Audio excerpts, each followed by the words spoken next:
এক সরকার গণতান্ত্রিক সরকার থেকে আরেক গণতান্ত্রিক সরকার মানে শিফট করার জন্য যে সময়টা একটা সরকার গঠন করে, জাতীয় সরকার হোক বা অন্তর্বর্তীকালীন সরকার হোক বা তত্ত্বাবধায়ক সরকার যদি আওয়ামী লীগ বিলীন করে দিয়েছে, সেটা থাকলে এত পেজগুলো কিন্তু বাঁচত না। আওয়ামী লীগ বিলীন করে দিয়েছে তাদের সুবিধার্থে।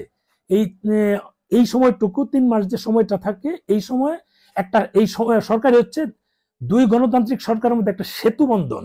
এই সরকার আগের গণতান্ত্রিক সরকার থেকে ক্ষমতা নিয়ে একটা সুষ্ঠু নির্বাচন করে পরে যে সরকারি ক্ষমতায় আসবে, জনগণ যাকে যাচাই করবে বাছাই করবে তাদেরকে ক্ষমতা হস্তান্তর করা, অর্থাৎ 3 মাসের সময়। এটা সাংবিধানিকভাবে একটা বিষয় থাকে। অন্তর্বর্তীকালীন সরকার বলি, জাতীয় সরকার বলি বা তত্ত্বাবধায়ক সরকার যাই বলি, এটা এর বেশি দিতে পারে না, কারণ এটা হলে তাহলে সাংবিধানিক একটা শূন্যতা তৈরি হয় বা গ্যাপ তৈরি হয়। সেই কারণে কিন্তু এইভাবে তৈরি করা, কিন্তু সেটা এই সরকার না করে তারা তিস্তার পানি নিয়ে আলোচনা শুরু করেছে। দেশের আমাদের যে পরিবেশ উপদেষ্টা আছে, উনি কিন্তু আগামী 4-5 বছরের প্ল্যান নিয়ে কাজ করছে। ওনাদের কাজ হচ্ছে নির্বাচন নিয়ে কাজ করা, নির্বাচন নিয়ে কথা বলা, মানে সবকিছু স্বাভাবিকভাবে একটা মানে গণতান্ত্রিক সরকার ব্যবস্থার সিস্টেম চালু করে জনগণের নির্বাচিত সরকারের কাছে ক্ষমতা হস্তান্তর করা। কিন্তু সেটা কি হচ্ছে কিনা এটা আপনারা বলুন। এখন অনেকেই আবেগ দিয়ে বলতে পারেন, আবেগ দিয়ে তো আর মানে দেশ চলবে না।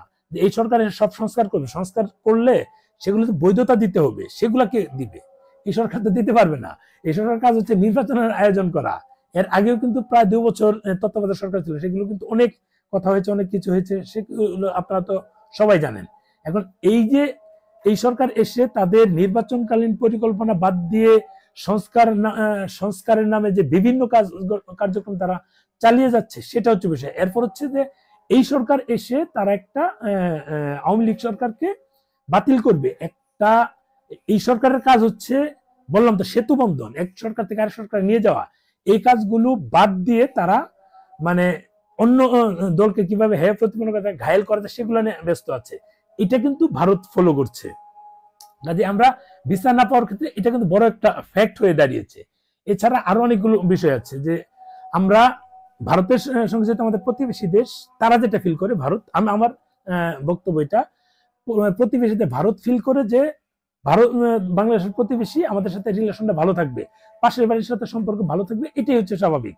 কিন্তু এই সম্পর্ক খারাপ করে দিন দিন অবনতি করে সম্পর্ক উন্নয়নের ক্ষেত্রে তারা পরিকল্পনা না করে পাকিস্তানের সাথে একটা দীর্ঘ 71 সালের পর যে জাহাজে কোনো সরাসরি যোগাযোগ ছিল না, সেটা এখানে তারা যোগাযোগ স্থাপন করেছে। তার মানে ভারতকে ডিনাই করা হচ্ছে, এটা কিন্তু তারা ফলো করছে। এটা কিন্তু আমার অপিনিয়ন, আমার মতবাদ। আপনাদের সাথে ভিন্নতা আসতে পারে, সেটা ডিফারেন্ট ইস্যু। আপনাদের সাথে ভিন্নতা আসলে কমেন্টস করেন। এখানে কিন্তু একটা আলোচনা হচ্ছে, কারো সমালোচনা করা হচ্ছে না।